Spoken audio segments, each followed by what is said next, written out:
Into it. Welcome to the show. Obviously, I'm Jonah. This is Yaniv. How do I pronounce your first name? Yaniv, yeah, great. Yaniv. Okay, from founder and CEO of Mohawk. Ticker symbol is MWK. In full disclosure, I am a shareholder in both my personal account and my social capital fund. So why don't you just kind of start off by telling us about Mohawk, when you started the company, why you started the company, and what exactly you guys are doing? Yeah, and thanks for having me here this morning. I'm excited to tell our stories and answer questions. So yeah, let's take us back a little bit in time and talk about the story of Mohawk. So Mohawk was started just a little over 6 years ago here in New York City by two other founders and myself. The three of us, technologists at heart with history in different type of tech enterprises. What kind of got us excited about what we saw in what became Mohawk was the realization that the industry of CPG and retail was obviously going through a pretty massive transformation with the move to online.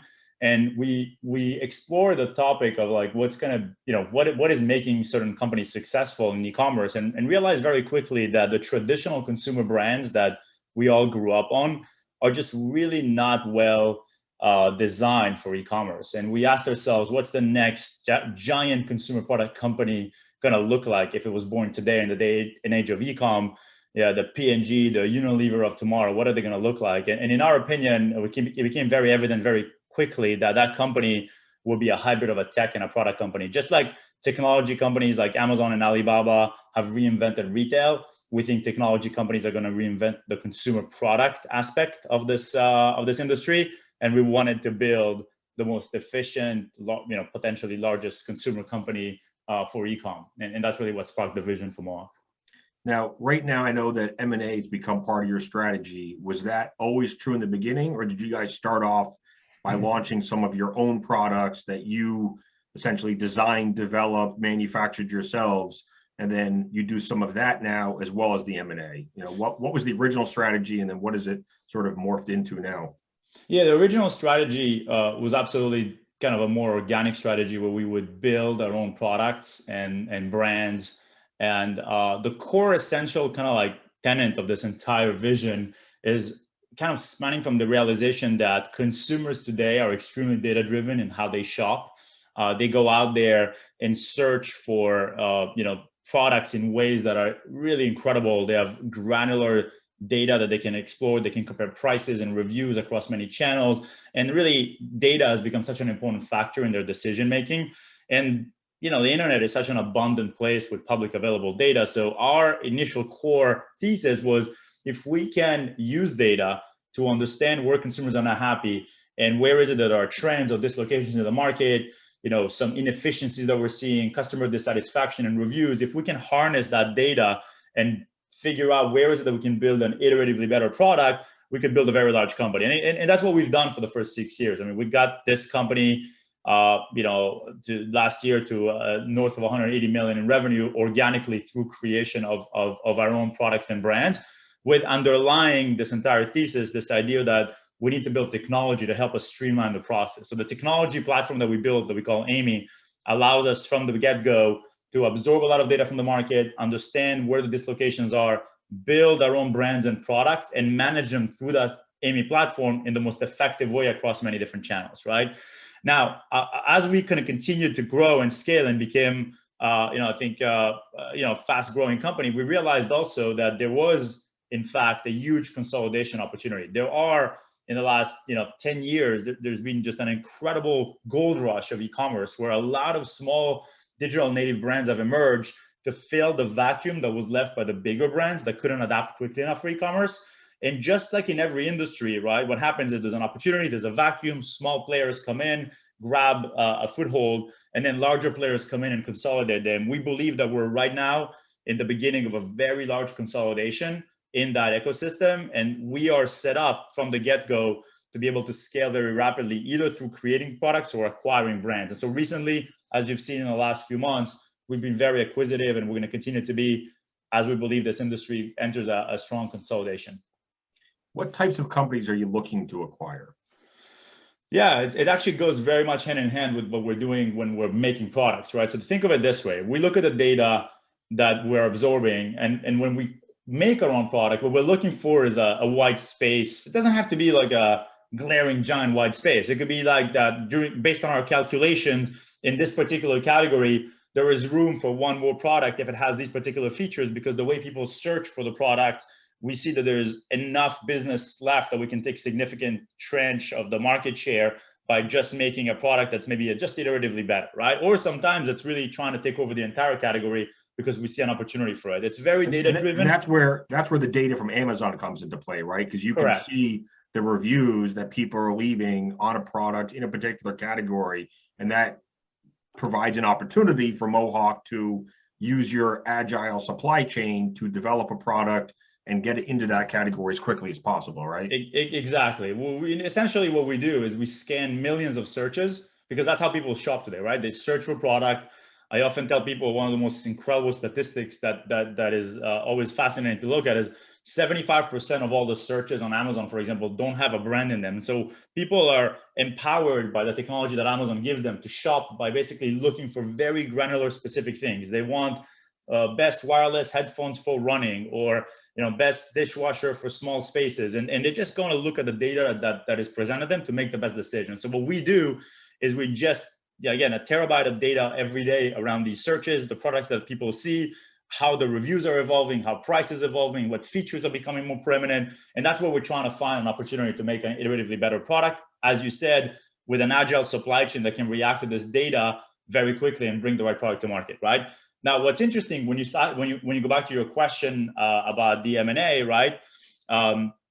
There is there's this idea that once you look at a market or a particular search, oftentimes you might realize that it's actually too saturated. There is no angle of entry. There is no way to do something better. What we do then is we look at who are the brands and the products that actually have a moat, that are strongly holding to that position, and oftentimes those companies are smaller digital native brands that just benefited from being at the right place at the right time, have done a great job at building the right product, executed really well, and they're just topped out. They can't scale anymore. They're really doing well with the products that they have, but they haven't spent on infrastructure, on technology like we have, and so they're really just a cash flow machine. At that point in time, sometimes it's a founder that's looking for an exit. I mean, There's thousands of these smaller brands where three guys got together or three women got together 10 years ago, got the company to 10, 15, $20 million in sales, and they're just ready to do something different. Exactly. And just to get the magnitude of that opportunity, right? I mean, we're talking about, based on the last numbers we saw from Amazon, the marketplace is representing 65% of all the sales on Amazon, and that's approximately $300 billion of GMV. So it's $300 billion of sales happening on Amazon are driven by small businesses, small either brands or distributors. Obviously, the distributors are not interesting to us. We only care about people who've built IP and listings and products that are really well received by customers, right? And those are the ones where, if we don't see an angle of attack with our own product, we might approach those, as you said, founders who've been doing this for many years. Maybe they just want an exit, and we're going to offer them to acquire the assets of the company. And that's where, again, a huge advantage in what we're building compared to others who are trying to consolidate this industry, because of our investment in technology, in agile supply chain and infrastructure. When we acquire these companies, we typically acquire only the assets. We acquire the brand, the listings, with all the ratings and the reviews, the connection to the manufacturer. It's rare that we would take people from the team unless they have like great talent that's fitting the culture of our company, that we might, say, hey, we'd love to keep, these people and give them an opportunity to do well in the future. But in general, we immediately, as we do this acquisition, we're able to cut the fixed cost pretty significantly and make the asset already more valuable by the time we add it to the platform. So so typically you are keeping those manufacturers in place? Correct. Yes. Okay. And then part of the due diligence is to make sure those manufacturers can scale, that they are, that they meet all the requirements that we would want from a manufacturer, and all that, right? Because I know, okay, so let's take the recent acquisition that you guys did of a company called Healing Solutions, which has a large lineup of essential oils, correct? Correct. So how did you guys find that company? So actually, it's interesting. The industry is obviously, a lot of people know each other, and before that, we did another deal with another company that we kind of nicknamed Smash Commerce. They're basically a group of brands that we acquired, And there was actually an introduction there, right? The founders knew each other, they introduced us, and that was a very kind of warm intro. In general, though, as we said in the last press release, we're looking at so many deals. I mean, at this point in time, we have over $500 million of revenue in our pipeline that already passed our first qualification, meaning that we're actually looking at these. Again, that doesn't mean that we're necessarily going to close all those deals, right? I mean, we're still at the various stages of due diligence, but there is an enormous opportunity. There are a lot of acquisition targets out there, a lot of activity in this market. And so we're confident that in the many years to come, we'll continue to get a good deal flow. But this one particularly came from an intro. And what are you typically paying in terms of price? Is it a multiple on revenue, a multiple on Ebitda or earnings? Yeah, this is where this play becomes so exciting, right? I mean, again, kudos to the people that we're approaching and that have built great businesses. Most of them are typically quite concentrated on Amazon. And so the multiples are extremely accretive versus where we trade today, right? I mean, we're talking about multiples of anywhere from 3 to 5 times trailing 12-month Ebitda. Those are, I would say, for businesses that are specifically focused on a particular marketplace like Amazon.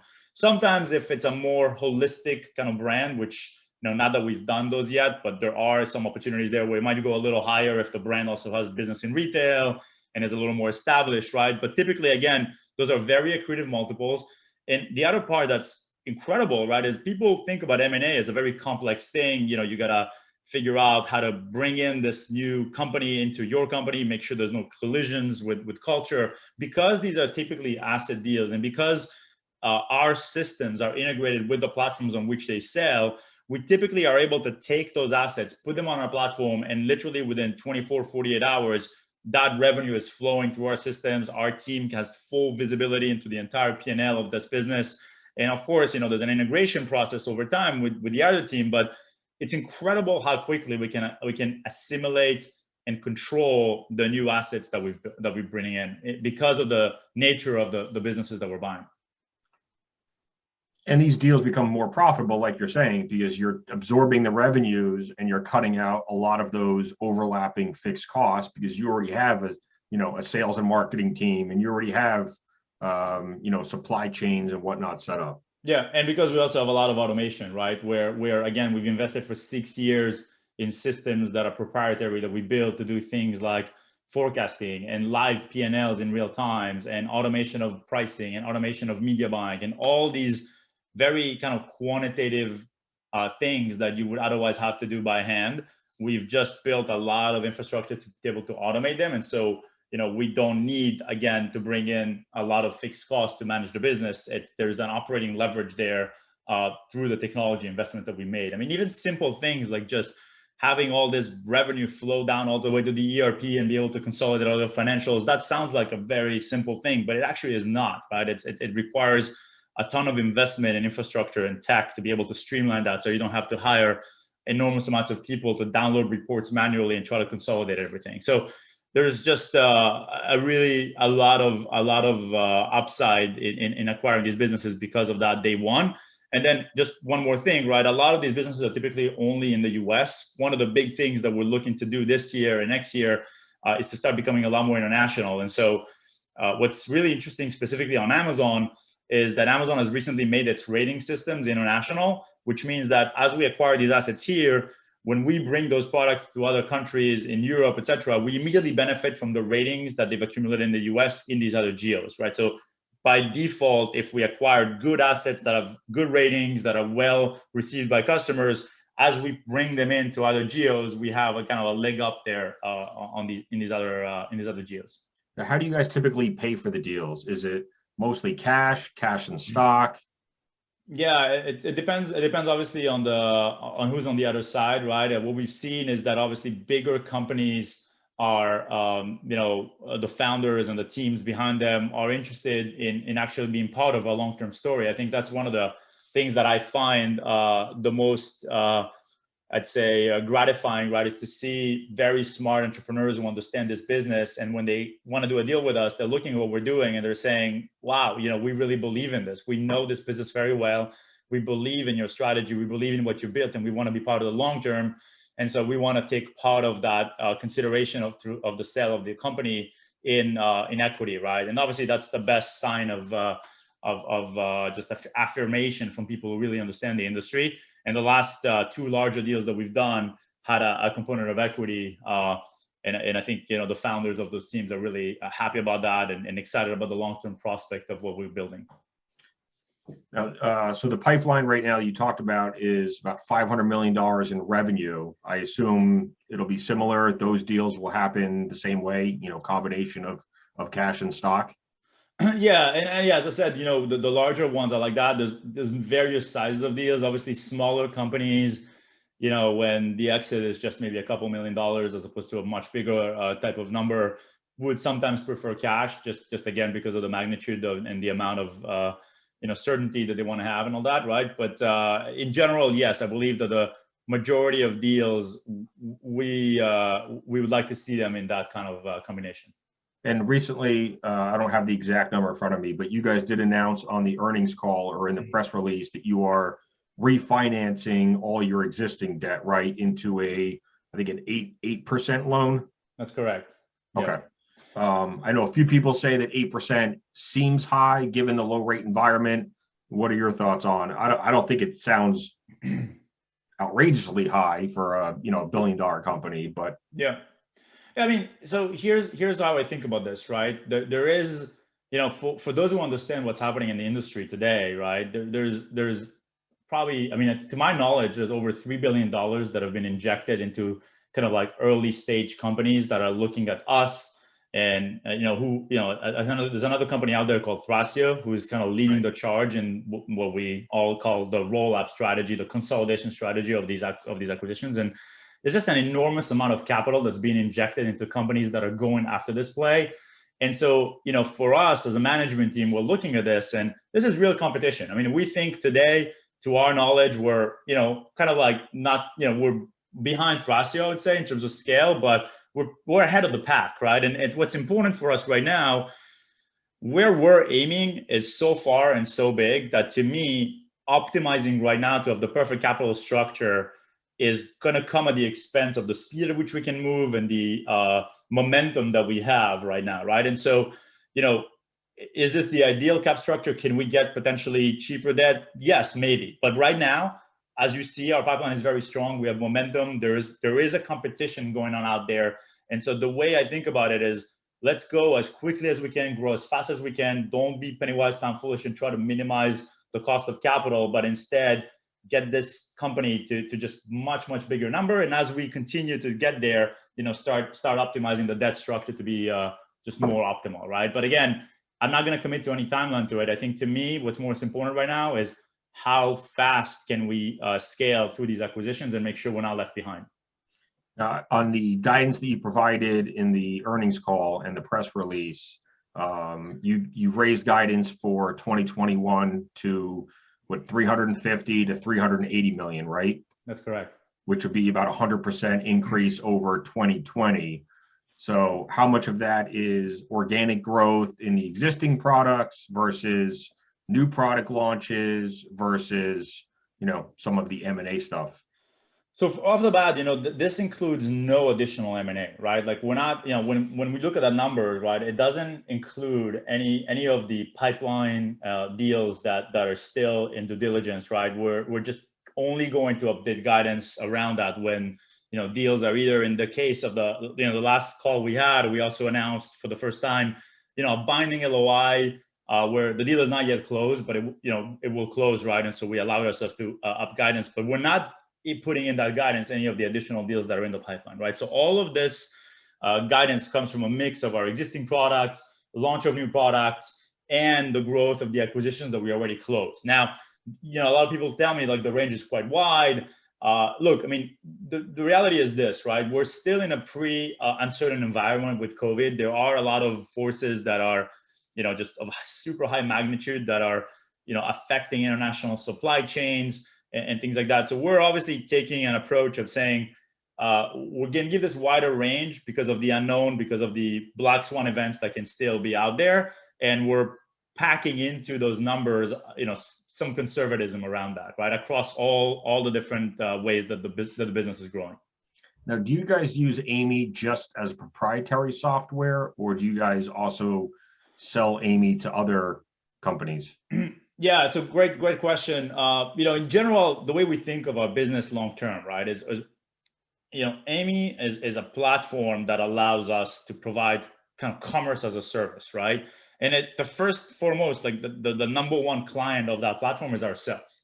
I think that some of the best technology in the world has been built out of necessity by companies who first kind of realized there was a business opportunity, capitalized on it with their own tech, and then made that tech available to others and turned that into a very significant business. I mean, Amazon is a great example. If you look at AWS, right? Or if you look even at Amazon's marketplace, I mean, Amazon's marketplace today is, as I said, drives $300 billion of GMV, right? And the marketplace is where Amazon doesn't buy the goods. They let companies like us sell to the end customer through them, right? And if you think about how that was born, Amazon first went and built a retail store, right? Where they started with books and then they evolved to other products, but they've always built a technology so that they can one day turn the key and all of a sudden open up the door to 2 to 3 million active sellers that are today, running through that ecosystem and providing for them an incredible business, right? And so the same, in a way, from our perspective, the way we think about it is the Amy platform is designed to be the ultimate platform for selling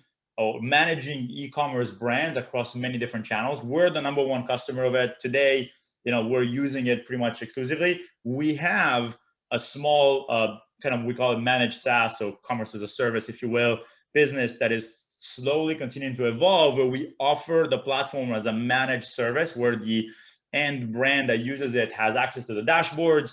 They can see everything that's happening in their business through our software, but we don't necessarily at this point give them all the functionality. We offer them the functionality that's kind of like around managing the products using automation of marketing, fulfillment, and all these other kind of like back-end capabilities that we have. This business will continue to evolve over time, but it's, obviously the main focus right now is on building the largest possible, asset division around our brand. Now, you guys sell primarily on Amazon. Are all of your products in Amazon fulfillment centers? No, that's a great question as well. Obviously the Amazon fulfillment centers are, I think, one of the best investments Amazon has made and have really driven their success. And today, I don't have the exact number, but yes, the majority of our products are in FBA, especially after the acquisitions. But if you look at our core products that we developed with our own brands, a lot of them are oversized products, meaning they're appliances and industrial items and other goods that are just bigger and more difficult to fulfill. One of the things that we realized at a macro level a couple of years ago is that in those categories, from a data perspective, one of the things you're seeing is those categories are growing faster. Why are they growing faster? Because just maybe 5-10 years ago, you and I probably wouldn't feel as comfortable buying a large appliance online because, e-commerce was, again, it was there for a while, but it wasn't as kind of, cemented in our day-to-days as it is today, right? And so I think what you're seeing is in these larger categories, there's a faster growth because more and more people feel confident in buying these bigger ticket item, larger type of items on Amazon and other marketplaces. That's one. Second, obviously, there's a lot less competition in these categories because it takes a bigger balance sheet to manage, thousands of appliances. So that was interesting. And third, to your question, the fulfillment, the shipping, the last mile shipping of these items through Amazon is quite expensive. And one of the things we did a couple of years ago is we ran a kind of thorough data analysis of what could we do to make that better. And we realized that there's a certain configuration of warehouses that we can build where we could ship from our warehouse to the end customer in a rate that would be cheaper than FBA. And so we built into Amy a fulfillment platform that manages thousands of orders a day today. And we've connected it to 9 different 3PL warehouses. We don't own the warehouses, but we're connected to them. And we're constantly optimizing our own little network of warehouses for these oversized items to make sure that we're as close as possible to the end customer when it comes to shipping them. And overall, we're getting better rates of shipping than we would get through FBA for those larger items. So in short, to your question, every item that's oversized, we ship through our own fulfillment centers. I mean, not meaning our own, we don't own them, but we're connected to them, right? And the rest goes through FBA. Now, do you guys also do sales on Walmart's marketplace? Yes, we do. Well, we do. Walmart, our websites on our Shopify, right? And over time, we definitely are going to expand into other marketplaces. The reality is, Amazon is just so dominant in the categories we're in. I think a lot of people think of Amazon as half of e-commerce. If you really narrow down to hard goods and the type of categories we're in, it's a much bigger number. And so we are on Walmart. We're almost rooting for Walmart to be successful and do better, right? But the reality is, again, the magnitude of Amazon in the categories we're in is just exponentially bigger than Walmart. So we'll continue to be on these platforms. We'll continue to add more of these marketplaces.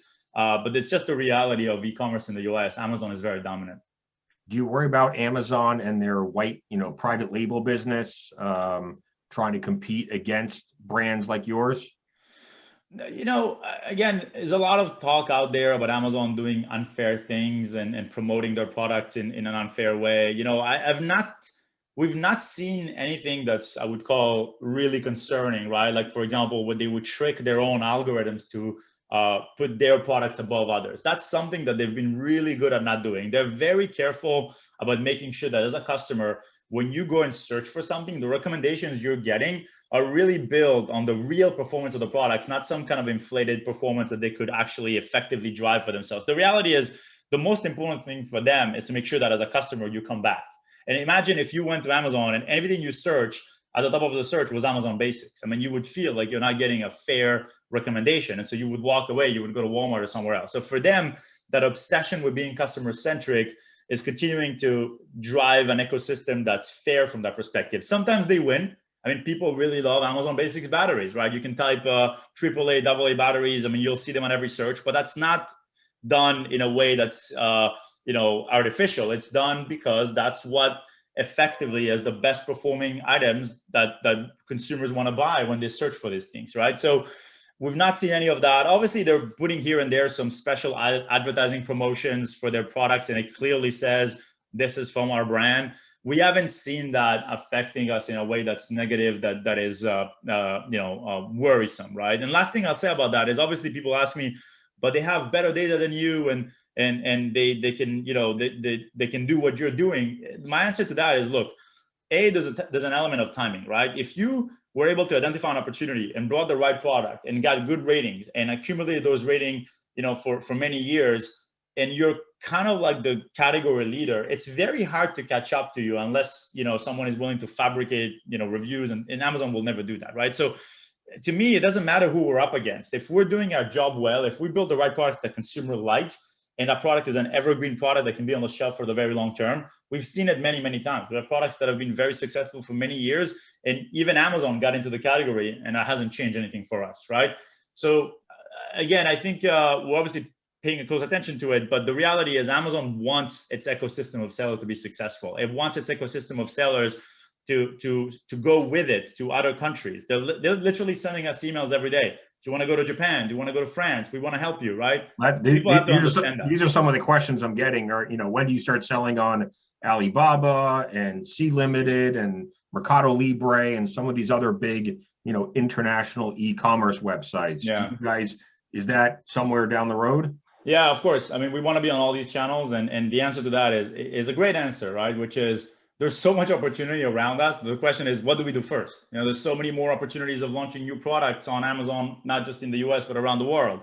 There's opportunities to go and expand the existing channels around the world that we can go into. And so for us, everywhere we look, e-commerce is flourishing. It's growing very fast. And the question is, we don't want to obviously overextend ourselves and try to, just do too much at the same time. I think that right now, the strategy that we have is to continue that effort of consolidation in the US to become one of the largest kind of platforms of consumer product online in the United States at a very fast clip through those M&A strategies.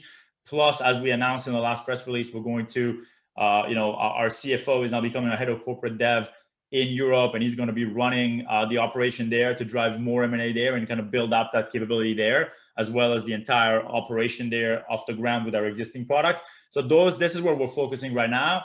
And again, we're doing a lot of things as a company. So for us to do these things really well, in my opinion, is a very important next stage this year. But over time, yes, we want to become a global international company. We want to be in Japan. We want to be in India. We want to be in China. We want to be in South America. It's just a matter of prioritization. So I think you guided for, was it like 35 million in EBITDA for this year, not including any acquisitions? Let me just, yeah, I believe so. Somewhere around there.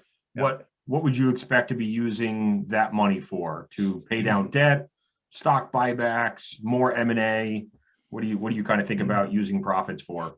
Yeah, and again, a part of it is already baked into that, right? Like, so, a lot of people ask us, hey, you're buying all these companies and your Ebitda is, if I sum it all up, like, why is your Ebitda here, right? It's because we're reinvesting. We're reinvesting in technology. We're reinvesting in opening up more categories and more locations and more channels. So, for us, it's very important to find the sweet spot where we're one of the most exciting growth stories in the market. But we want to be at this adjusted EBITDA positive at any point in time, so that there is that clear perspective as to how much cash we're producing as a business, right? It's extremely important that I think we find that sweet spot. We don't want to be just counting the money at the end of the year and then not reinvesting some of it, and at the same time, we don't want to be in a position where we're just reinvesting so fast that we're not left with enough cash flows, right? At the end of the day, I think that those cash flows will be reinvested in all the different things that the company does, right? Including launching more products, including buying more companies. I definitely can see at some point in time, as we reach a certain amount of size, where a lot of the acquisitions can come from a combination of cash flows and debt without having to raise equity to go do these deals, right? Or so that's part of it. I was just looking at some questions that have come in. It's mostly stuff we've already covered. Margins, gross margins are where, high 40s? Yeah, you can see in the report, right? So if you look at, for example, last year, like gross margin improved to 45.6 from 39.4. Okay. The one thing to tell people, like, it's very important about us, right? When you think about gross margin, the way we run our business, because we're category agnostic. Think about it this way, right? You're selling anything from essential oils to fridges to humidifiers and air conditioners and all these different things, right? The gross margin profile of all these products can be very different, right? The way we think about it and the way we also have it in Amy, right, is that we're obsessed with a calculation of what we call contribution margin. Contribution margin is how many dollars or what percent of like the sales do you have left for every transaction of every product. If you take all the costs, the shipping, the duties, the returns, the coupons, the discount, the marketing, put everything that goes into the product, we're looking to be, if you look at, full year contribution margin last year was around 13.5. That's net after everything except the fixed cost, which is including people and et cetera, right? So for us, the gross margin might really kind of fluctuate quarter over quarter because, for example, we're launching a lot of products. So the total gross margin of the company might be degraded because as we launch products, we might be at a lower price point, for example. We might make big investments, right? So it's very important to understand that our mentality is to always focus on the contribution margin. And that's also because, again, in our software, we use repricing, for example. If you reprice your product all the time, your gross margin can evolve through the day, right? If you think about one of the important things to understand about marketing is that when people search for your product, you advertise for the product, there's a certain amount of people who are going to click on the ad, certain amount of people who are going to buy, right? Imagine if you can just play around in real time with the price. You can lower it or up it, or you can lower up your amount of marketing dollars. And then when you do that, obviously you're affecting your gross margin, but eventually you might find the best equilibrium where what if your product actually does more bottom line contribution margin where the price is lower and the marketing is higher, or vice versa, right? So that's why, because we're a very dynamic CPG company that can really change all these variables in real time, our North Star, right, what we look at obsessively is that contribution margin. Does that make sense? Yeah. Oh yeah. Now, do you guys sell any of your products in brick and mortar retail? No, at this time, nothing meaningful. One of the challenges, it just goes back to what I just mentioned, right? I mean, one of the challenges with brick and mortar retail is that if you're in a large big box retailer with a certain product, and you can't change your price every 10, 15 minutes, right? And so The problem is there's going to be channel conflict because if we have our product, in a big box retailer, and then our systems online think that we should be, $10 less right now to be competitive, we're going to get a call from that big box retailer. They're going to say, hey, how come it's cheaper online? And that's going to cost you, right? And so the power and the flexibility of being able to, in real time, adjust to what the market needs is just way more valuable to us at this point. Right now, you can't really do dynamic pricing when you go into brick and mortar. Exactly, and then you'll create channel conflicts. Now, there are solutions to that, right? You can create different offerings, you can create bundles, you can basically create solutions where you're in brick and mortar, but it's not the exact same item, and so maybe there's no channel conflict. So, are we never going to be in brick and mortar retail? That's no, we could, right? But it's not something we've invested significantly in at this point, because we just see so much value in e-commerce and so much value in being in control of these variables in real time that it's been our main focus. Are you able to tell us which product categories you're the most excited about right now for the next 12 months? I mean, I know you guys just launched a spinning bike, right? Yeah. I'd say at a high. I mean, we look at this a very, very laser focused, right? I mean, again, if it's tomorrow some product that we never thought of shows up on the radar, we might go after it. We're not thinking about, a lot of brands are thinking about, oh, I gotta have all these products, otherwise I'm not a real brand. I can't be a kitchen brand if I don't have a spatula and this. We don't think like that, right? We look at this and we say the brands are like portfolios. They create an aesthetics and a certain look and feel for what we're trying to sell, but they don't need to have everything just because they need to have everything to be a brand. We look at every one of the products with a laser focus, and for every one of these products, there's dozens of searches that we analyze, and if we think we can get on that search and get a certain fraction of the market, we'll go and make that product, right? So it's very laser focused at the product level. In terms of high level to your question, as I said earlier, oversized categories are really exciting. There's, again, a lot of growth in furniture, in appliances, in industrial items. Those are items that only now people are getting comfortable buying online. Much less crowded space, bigger dollar margins, right? And also, again, the strategic opportunity that we have around our fulfillment allows us to be just extremely competitive with anyone out there. So at a macro level, I'd say, in our creation of product, we'll see a lot more of those oversized categories, including patio, lawn, and garden, and things like that. And last couple of questions. What are your thoughts on Facebook getting into e-commerce? Is that an opportunity for you guys? That's a really good question. I really am actually very curious to see how they're going to, continue to evolve that aspect. I think they're very smart, right? They took the approach of building a marketplace from an infrastructure perspective, a marketplace that's already has a lot of the components that you need to build a big business on e-commerce, but they specifically focused on secondhand items, because I think they didn't want to, create too much friction with some of their customers. I mean, Amazon and, Walmart and eBay, they all advertise on Facebook, right? So it's very interesting to see how Facebook is going to navigate this, but obviously e-commerce is a huge opportunity for them.